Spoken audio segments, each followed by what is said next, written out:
for himself in this life, in this world of ours, by just being himself. And can I just say, Roy, it's I think that I follow you on WOR radio on Saturday nights, right? You're on Saturday night and Sunday, and also on WMCA. Same time exactly. I don't know how I managed that. And the TV show in California? Yes, we're just getting started on TV. How have you been, and what else keeps you busiest lately? I haven't seen you for 15 years. Right. But I'm kept busy trying to teach people to control their emotions. As you know, I used to be an ex-hypnotist. A hypnotist who became what?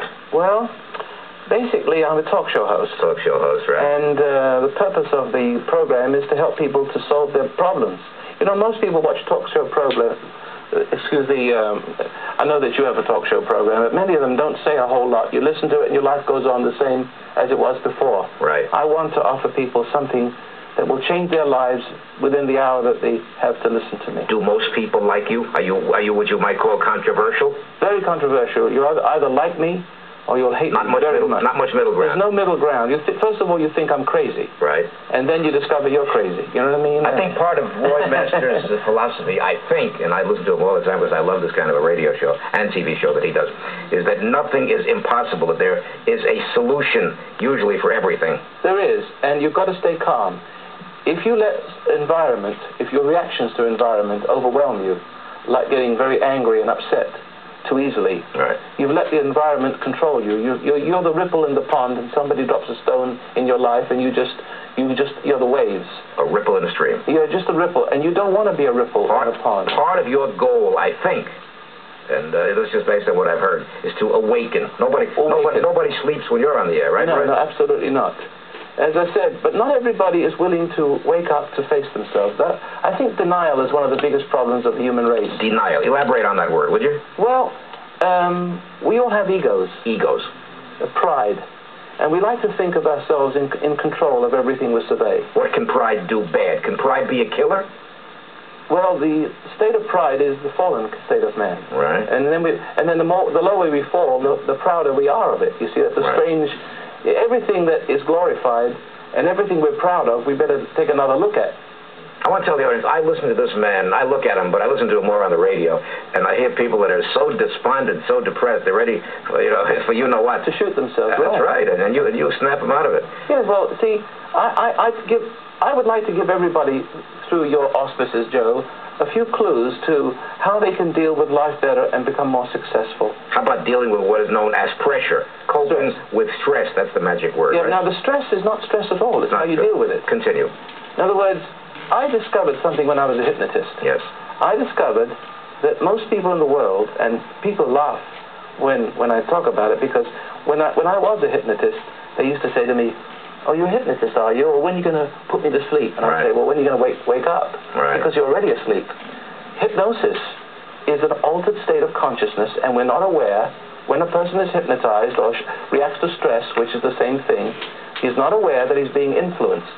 And when he is under the influence, he moves and has his being according to somebody else's will. And we don't realize that, but when we do realize it, we make excuses.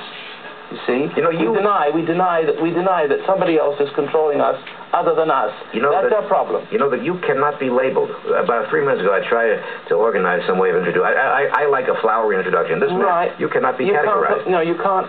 I can't tell you what I am. No. I can't tell you that I'm a psychologist or whatever. I don't like to put a label on myself. I like to think of myself as a friend, an ordinary person who has got through life, the cesspool of existence, and I've come out the other side, and I'm trying to help those who are terribly stressed on drugs, with depression and guilt and anxiety and ulcers and high blood pressure and problem with the kids, financial problems. But are you vain enough, Roy Masters, to feel? And I want you to be vain. It's good to be. You got something good, flaunt it. But are you vain enough to feel that you know the answer? That you know the cause to all human suffering? Yes, I do. Really? It really is heavy because people say, that's impossible. He can't know, the answer or the riddle of existence. And I say, yes, I can. And I tell you, you could know the same. Look, I'm not going to give you the answer. No. But I can tell you where to find it inside yourself. Right. And it comes back again to the point that I was making a few moments ago. Continue. Elaborate. Well, every time you react to stress, yes, here's the word, the hypnotic emotion right, is resentment. Give me your hand a minute, Joe. All right, put your hand like this. Now, I'm going to hit you on your hand, and I'm going to create a little pain. All right? I'm ready. And I want to tell me what you feel. Ready? Don't get upset about it. You feel a little sting? Yes. All right, that's hurt. Right. Everybody gets hurt. Now, if I bumped into you in a bus or gave you a little dig Right. with a little meanness to it, Right. right next to that hurt is a little thing called resentment. Was, yes. A little thing that rises right next to it sometimes. Right. You didn't feel it just now because you were ready for it. Right. But if I was mean and you weren't ready for it, a little shock will go through a little thing comes up inside right next to that hurt. It's called hate. Hate. Yes. Evil. And now everybody who wants to control your life, Right.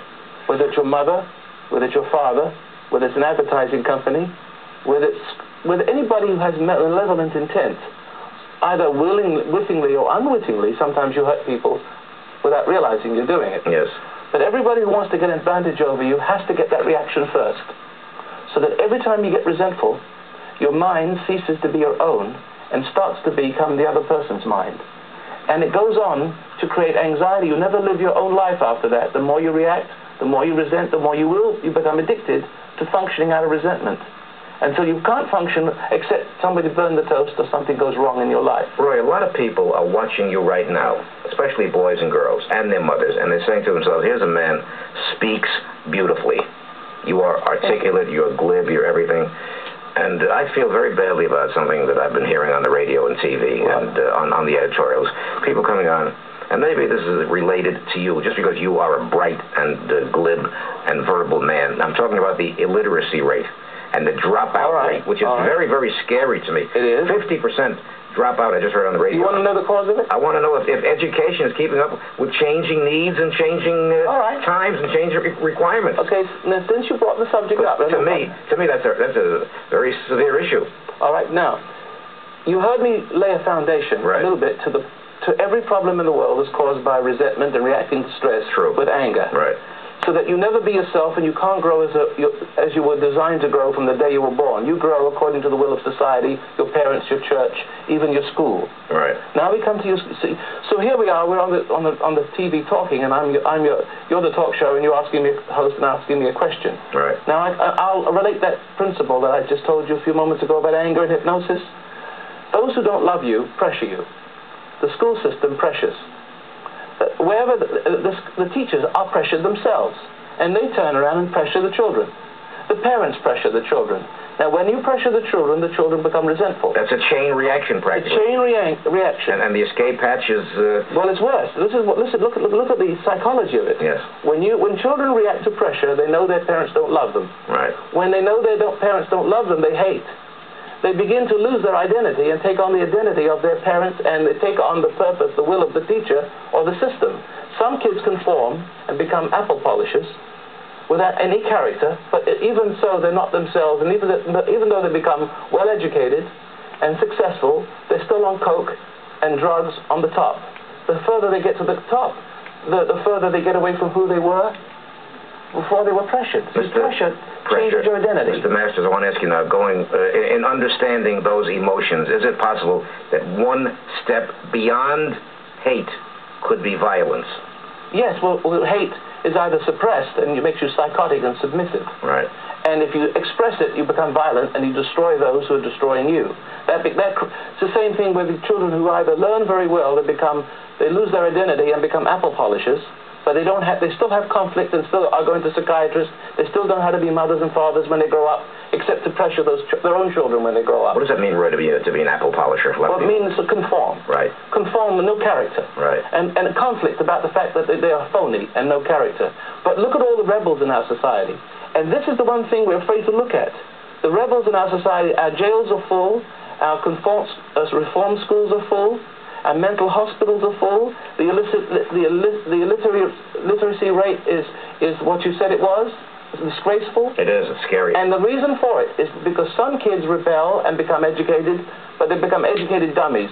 All knowledge and no common sense with terrible psychological problems. And the other kids rebel and they can't learn anything. Few of my friends want to meet Roy Masters. Now, what I want to show you now is not from Roy Masters' library, but from my library, books that I've acquired, right? You'll vouch for this. You didn't bring these with you today, right? No, I just... Right? Yeah. These are my private copies, How to Survive Your Parents. These books have sold, I guess...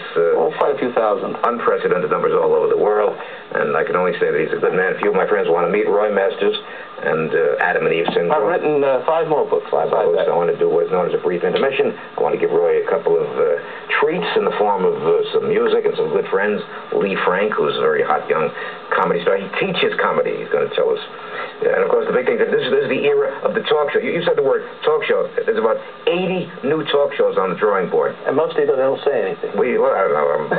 I'm not going to quit till I get mine right. Ladies and gentlemen, intermission time, and back to Roy Masters, who was a masterful guest, and I'll say it again, one of my very favorite TV guests ever. We shall return. Stay with us.